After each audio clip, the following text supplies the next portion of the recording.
A week ago, I did a video just talking about transgenders because it's a hot topic at the moment. In the video, I made the point that if you think about the most challenging topic to talk about because of the division, the sort of feedback you get from it, it's the hardest topic to talk about because, like I said in that video, there's a risk to reward when you talk about a topic. What's likely to be the reward of it, and how big is the risk? And it's one of those where the risk's too high. So most people actually don't go near it. You'll find some people are brave enough to talk about it, and they'll go one way or the other. It's very rare that you find someone in like a middle ground because, in my opinion, and it's from what I've witnessed, there's too many people that are defensive. They just naturally just want to be hurt all the time, and it's just you can't communicate like that. And that's how I see it. It comes across as a vulnerability and being fragile. I think for some parts, I think it's an act. And that's what I think, because people just want to be martyrs. And I'll stand by that forever because I see it too often. Look, I'm not here to be critical and things. I'm not trying to be like horrible about it because I think fundamentally, this is where people are just going to fit an agenda and a narrative to whatever they want. And they'll typecast you and say you're this and you're that, whatever. Um, Fundamentally, I think it's just important to let people be who they are. Um, so I'm not trying to change anybody or anything like that, but the big problem comes when it comes to integration. And that's why I'm just doing this video as well. Before we get to that, I wanted to make the point that the most challenging thing to talk about is this topic, but it's even more challenging to talk about this topic twice. So yeah, I've had 3 down votes already. I haven't even had that many views. Like, I haven't had a lot of views, so 3 is quite a big ratio. And I thought, you know what, I'll talk about it a little bit more. I'll probably dig myself a further hole. But again, I want to make the point. People tend to react before they've listened to it all. That was over 30 minutes, that video. And I very much doubt anybody that clicked dislike even watched beyond the first minute. And that's again, you're not listening to the whole topic. You're just forming an opinion. So I would challenge anybody that doesn't like what I'm saying to say specifically what it is you don't like that I'm saying, because there's no point just going, "Oh, I don't like any." It's if you not provide any feedback. It's like it's just stupid. Again, I think people want to get upset. They do. I see it all the way through society. So, like I said, my biggest problem, and I think it's the biggest problem in general anyway, is the integration. How does it work? That's where the big problem comes, and that's where there's no answer. And I said that. I said this is a topic where no one's come up with a conclusive answer of how to solve it, because it's nigh impossible. In all honesty, like I said, in the UK, we've got the Supreme Court have stated that your gender is based on your biology. That's it. There's no middle ground with this. If you was born a male, you're a male, and that's what I agree with. That makes sense because there's too many areas where it wouldn't make any other sense. But I did say in my video, if anyone had got through it, that I understand the vulnerability though that someone, if a transgender person would feel having to go in even somewhere like a toilet, like a restroom, in one where let's say they've had procedures or something, and now they don't feel comfortable in that environment because they like if they feel feminine, they feel like they're now a woman. They're not going to feel comfortable in a very high testosterone male environment, and I can understand that. So even in my video, I said that they would the answer would be to have 3 segregated places: one for biological males, one for biological females, and one for transgenders. Now, I said that a week ago, and now today I've read something in the news where someone, I don't know if it's a member of parliament, an MP, someone in high up, has mentioned something similar. That's their recommendation. I said that a week ago, but yet people probably didn't hear it because they get too reactive. The real problem is, which I said in the video as well, is that would be the answer, but who has the space to have that, hold facilities for 3 separate toilets? A lot of places struggle with 2 anyway. Sometimes they just make it like one restroom, like you have to share it. So having 3, I think, is impossible, and the costs involved to transform it and everything. It's almost like trying to put a train. If put it this way, I think this is why it gets so hard to talk about, because I know people are defensive before I've even finished a sentence. And that's how it is, you literally feel like you've got to get it out fast before someone snaps. But they don't give you a chance to explain it in depth. Because people they're always, whatever side I would say agenda, but whatever side they're on, they will form a narrative. And it's like, as soon as you deviate from it, they go mental. So if you think about like a city, you've already got the infrastructure in, you've got all these houses, people own the houses. And let's say it was built with just roads in mind. Now we need a railway because a railway would connect the city better. It'd make it far more functional. It'd be efficient. All these things. Well, how the hell do you put a railway through an already built up city that doesn't have enough space for that, and people own the who? How do you make that work? With you have no capacity for it. That's the point, and that's what it's a bit like making yet another restroom toilet space segregated. Where do you find the space? Some of the places like businesses, they're already dealing with a small um, building and things. It's just, if I understand from one side, would absolutely say that's what we need, and it's like, yeah, but how do you practically do it? So that's how you have to look at like. So I can understand how if you propelled us like 100 years, 200 years in the future, I'm sure gender doesn't matter anymore. I'm sure it'll be a case of we don't even need to refer each other as he, she, or anything like that. You just refer to each other by name, and that's just it. You don't really care about that all those sort of things. But the video I did before, which I don't understand how anyone could downvote it, but that's just my opinion on it. I was talking more along the lines of transgenders in relationships. That was mainly I think the majority of the video was focused on that, and it was like you can't ask someone to have different interests. That's the problem, you know. It's like it's like people try to make people feel ashamed of having like a natural affiliation for someone of the opposite sex. So you've got like it doesn't make sense just because someone else desires others to acknowledge and accept. It doesn't. That's not how the world works, though. You know, as a male, a heterosexual male, I'm attracted to female, a biological female. I am not in any way going to be attracted to a male who has decided they don't feel like a male, they feel like a woman, and they're going to have surgeries, whatever. I don't know the depth of it, but I'm not interested in someone that's a male because I'll always see him as a male. It's like that would make me gay, and I made that point in the video. And I'm sure that pisses people off when they hear that, but that is literally what it is. Whether you like it or not, that's what it is. Some people can look past it, some people can't. And that's one thing where you need to be transparent with it. Again, I made a whole video on all that where someone hadn't been and then they got annoyed when someone walked out of the date. And it's like, that's an important part of the conversation. At least be transparent with people, you know? And then people can make their own decisions. If someone hasn't got a problem with it, then fine. Because some people won't have a problem with it. But it's like, ultimately, though, what I want to get at is I have nothing against who people are. You know, what they do with their life, what people do with their life it makes no difference to mine. And that's the whole point. Is like we should all just be loving ourselves and just acknowledging. You know, it's just almost like not even appreciating other people, but just acknowledge them as who they are. You know, and it's like that's fine. But once it encroaches into our space and our life, then we have to sort of like decide whether it's for us in the same way we decide who's our friends and all these different things. That takes it a step further.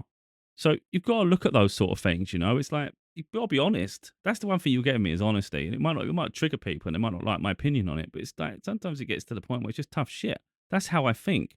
So could I be friends with a transgender? Of course I can. And I wouldn't judge them for it one way or another. Um, but if you're asking me, could I be in a relationship with one? No, because I'm attracted to a female, a biological female. There's no other way around it. Someone made a point, and it was quite a good one, that if you want children, like natural children, if you want to have, you know, uh, pass on your genetics, then you need a biological woman. So it stands to reason that that's what we'd naturally be attracted to. Um, and it's just there's no way around that with some of us. You know, it's that's set in stone. There's no deviation from it. Um, and that's not criticizing anybody, is it? That's just a recognition. Why have I got? This is what it says. Effectively, I got to feel bad for having my own desires. And that's where it all crosses over and starts going mental because all of a sudden you've got one that's marginalized, and then eventually they start encroaching and then take away your rights. So to give someone else a license and freedom to decide to live however they choose to, it's expected that we not only sort of acknowledge it, but we also adapt our life to say, you know what, I'm prepared to consider this. It's like I'm not prepared to consider that in a relationship. That doesn't mean I'll judge them in their private life though. And I think that's the misunderstanding. It's like because you don't agree with one part, it looks like you don't agree with any of it. It's none of that. None of that at all. If you actually people watch a lot of my videos, for instance, and see my content and read my books, you know I'm very open and I'm very much about people just being themselves. So it's just realistically, they just need to be realistic with what they're expecting from someone else, because effectively, if you are like in a minority in some way, you're going to realize that your options are limited in the people that would be interested. And it's just is that not fair? I mean, I don't know how else to explain it without it seem barbaric, because in this situation, that's what it does, and then it starts to make you look like a freaking lunatic. The other side to it is, there's like I said, there's martyrs. There's like, I'm not even going to say their name, but on social media, on TikTok, there's a specific person who is a male. They wear makeup and they act like they're a woman. Now, people that have seen this person knows full well that's a male. They haven't even had the surgery. They're high on testosterone. When they get angry, they just start punching the wall. They expect everything for free. They just get angry all the time. And it's almost like I feel some people are like this, and I know it doesn't help the cause, but unfortunately, these are the people we see. And I don't think for a moment that person is ever going to have surgery to be transgender. I think some people jump on trends, and it doesn't matter that it's this trend. It would be any trend in life. We had the Me Too movement. We had all sorts. Now, I'm not saying I'm against those things, because it's important people speak out, and it's important that we create change. So there's a real big difference here, but I do think there's martyrs. So the people, and I said that in one of my books, whatever the current trend is that makes someone a minority, there'll be some people that jump on the bandwagon, and they'll jump from one movement to the next, to the next, to the next, just because they want to seem important. And sometimes going against the grain gives people status, and they can act like the victim their entire life and make themselves martyrs. And in this case, that's what I feel with that person. So they're not helping the cause at all. Witnessing that, by the way. Um, yeah, I don't know if I've really gone along, but if I've done a good job of explaining it further from the previous video. My main fear really is that people can't listen for more than 30 seconds, especially on places like TikTok. And it's like, as soon as someone hears something they don't like, of course, it's going to be hard for them to continue listening on further. So they'll naturally dislike. I don't really care that people dislike. I just wish people had attention span to actually hear it through. And then if you're going to have criticism, make it constructive. In the same way I'm articulating the best I possibly can on a very, very complicated, challenging topic. And I'm not doing it with the intent of hurting people. I'm just trying to make it clearer, sort of my opinion on things. But of course, it misses out other areas. You know, when you talk about the LGBTQ, I don't know all the letters, you know. Because I'm not of that, you know, I'm a heterosexual male. So it doesn't have as much significance in my life, that those topics. But I've always felt people should be free to be who they are. So I've got no problem with someone being gay. I've got no problem with someone being bisexual. I've got no problem with someone even being transgender, and, you know, even having the operations. It's where it encroaches on your life and forces you to adapt, is where you've got to ask, how much am I prepared to adapt? That's where the problem is. And that's all it is. It's like, I've got no problem talking to people, even being friends with people. If I met someone and you know, I've got no problems in that way. People's identities are their own. But the other part was that once I know someone by a certain name, I am I think a lot of people are going to be like this, because they're not used to people changing their name. Um, so you'll get used to someone being a name, and then they change their name. It's really hard to get used to that name. That's bad enough, and I can't. I can't do that. I'll always so if someone's name's John, and they turn them around, and then they said, "Oh, my name's Joey now." It's like, no, you're not Joey. You're John. I can't.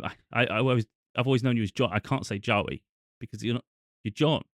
You know, and that's just how it is. It's not trying to be rude. It's just that's how I know you. So then, if someone went further and then they said, like, I'm no longer a male, I'm a female. It's like, that's great for you. Like, do what you need to do. Um, but I'll always know them as that. And it's like, you can't switch your mind off, and you can't close off your memories. And that's what I'm trying to get at here, is that people want to sort of like wipe people's memories, and they want to wipe the way they think and feel, and cancel out, they cancel out their values. And that's why I talk up on it, because I get really pissed off when it comes to cancel culture. I hate the cancel culture with a passion. It martyrs all the time. And it's like, if other people feel they deserve to be heard, then you better get used to listening to other people too. That's how that works too, doesn't it? And that's why I get really fed up with the cancel culture, because the cancel culture likes to be martyrs. And as soon as someone says something they don't like, they don't even hear it all the way through. They form an opinion, they round on them, and they make them public enemy number one. And it's like, because you wanted to make that person public enemy number one from the moment they spoke. It's like people need to challenge themselves to educate themselves. I haven't got all the answers, and I'll continue to evolve. And my thought process may change over the next year, 2 years, 5 years, 10 years. It may be in the future I look back and think, I can't believe I thought like that. My mind's changed. I've met different people along the way, and I can understand where they've come through now. I can understand the difficulties, the challenges they've had, and how things needed to change them. I can understand that, and I'm open-minded to deal with those things if those situations happen in my life. But likewise, it may very well be that I still feel similar to what I feel now. There's no guarantee one way or the other. But the one thing I always say is I never regret what I say in a given moment or what I think, because it leads me to who I am in the future.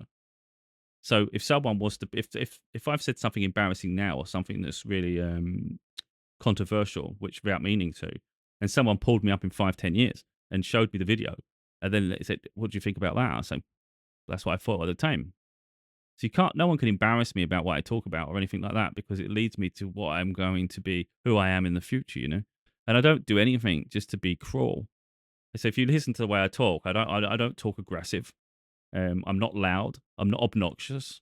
I'm just speaking from the heart. I'm just speaking from my mind. And I can't apologize for that. But I can listen to people. And that's what it comes down to. Like, people just need to learn to have conversations in a calm, respectful way. Why can't people do that? Why have people always got to be angry? And I see that a lot of content creators, not even the ones that are angry. I see people shouting all the time. It gives me a freaking headache. I always think that. Like, why can't you just articulate better without having to give me a headache when I just want to listen to what you've got to say? But you're shouting down the camera. So now I have to switch you off because I can't listen to someone who can't control themselves. But anyway, we can go on all day here, and I know people are going to form an opinion. I know I've got some downvotes before I even got this far. And I don't really care in general. I just think it's I just think it's a sad indicator, really, of where society is at the moment. That people have to react before they even form an opinion, like even before they educate themselves. I don't think I said anything controversial in the last video.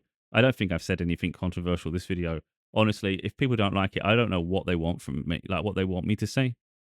Like, what do you want me to say? Like, I don't get it. What do people actually want? That'd be a nice start. Like, what do you actually want? Because then we can explain how that could be possible, or how that isn't even practical, and how much you're asking of other people to lose their values, lose their way of life. Sometimes it's like I made that point in the other video. It's like, why? It's like if someone cross dresses, for instance. I never understand why people have to be so flamboyant about it. Now, of course, if it's each their own, if that's what people like, but why can't people just like be normal? Like, why can't you just do things and just get on with life? Why do we have to sing a song and dance about everything though? Why do we always have to make it so huge? That's the part I struggle with. Like, why has it always got to be such a freaking huge issue? Why can't people just be? So, and not get bent out of shape about things. I think people are too sensitive nowadays. That's what I notice. There's some rude. I don't even watch this. It's like reality TV shows in the UK, and I don't watch them. Like, we've got Gogglebox. I actually like watching that, so I catch that sometimes. And this is like people, like groups of people individually in their family units, maybe like 6 over the course of a TV show, and they'll watch a set shows on TV. So you'll see all of them like in snippets, very highlighted, scenes from the show while they're watching it. And they were watching a reality TV show, and someone made a really rude remark in there, a sexual rude remark. And it was like 10, 15, 20 years ago, you wouldn't have but an eyelid. It was like, okay, it's nothing you don't agree with it, but it's not something you'd cry about. It's not something you'd get too bent out of shape about. You just think, yeah, I don't really agree with him. But it's not like a huge deal. It's not like massive. But now, in 2025, the person that it got said to, which wasn't, I didn't think it was that bad. Well, I'm not saying it's great, but I'm not saying it was that bad. The person's crying. And I thought, oh, look, people are like, oh, come on. I don't want to be rude, but two people, like, I don't want to say snowflake, but this is what it's becoming. It's been this overly sensitive, dramatic situation where people just can't seem to just like have a thicker skin. I don't want to say toughen up, but people just need a thicker skin in life. The world's a tough place. If you're going to be overly sensitive, you're going to have a hard time existing. So why can't people just be themselves and just get on with life? That's the part that's the part I don't get. Like, that's what I don't get. If you want to be, if you're transgender, you have a sex change, you change your identity. Why can't you just do that and just get on with it? Why has it got to be broadcasted and made such a scene all the time? Why can't we just get on? And then if you're doing a dating app, for instance, let's say you're on a dating app, just declare that on the dating app. Then you've covered all your bases. There's no drama. You're just naturally going on a date just like everybody else. How hard is that? Um, or if you're meeting people in general, you just make it. You just say it. You say, "I hope you're like." I don't know if you're comfortable with this, but and then just explain. You don't have to go on a whole drama about it. You just explain it. Say what you've. Because at the end of the day, when you're dating people, now some people obviously date for fun and they do it for thrills and things. But let's say you're dating for long term, like even potentially marriage. That person's going to have to know anyway in the long term. So why not just get it out of the way early? That's what I'm coming. Now I know this is going to come across as ignorant, but I don't know how the hell this is ignorant. But again, I know how sensitive the world is right now. And it's like, I am not a sensitive person, which is why I'm abrasive as shit to the wrong crowds. And I say that all the time. I can't be around sensitive people because I'm too abrasive. I'm too direct. So me and very sensitive people just don't mix. I will trigger the living shit out of them. And they will cry and they will get upset. And I'll be like, I don't know what I could do. And that's where like we all have our limits. I can't reduce myself to that level of sensitivity. And I guess sensitive people can't get to that level of directness. Um, so yeah, I think sometimes people just don't naturally get along. And I, that's part of life though, isn't it? That you just have to accept that not everybody likes each other, not everybody gets along. It's not that you're like going out your way to say, I hate these people, I just don't want, or I don't like them, or this and that. It's just like sometimes you just don't get along. Anyway, I'm not going to keep talking about this topic because it's a hot topic, and I think 2 videos on it's some sort of career suicide, isn't it? So I've probably done that. But I'm not someone that shies away from topics. It's just not a topic I want to keep covering and covering because, like I said, there's no win. There's no win in it. I just wanted to clarify from the previous one, but if anything, I probably just dug a further hole. I just think at this point, I've said what I have to say. There's probably other topics and other side angles you can go, but I think at this point, it's just pointless. I think until people are ready to actually talk frank without being defensive, like you can genuinely engage, there's no point even having talking on topics and having these conversations. Because if people are always going to come from the place of being the victim, it's like it doesn't work. It doesn't work because nothing impactful is going to come from it. No growth.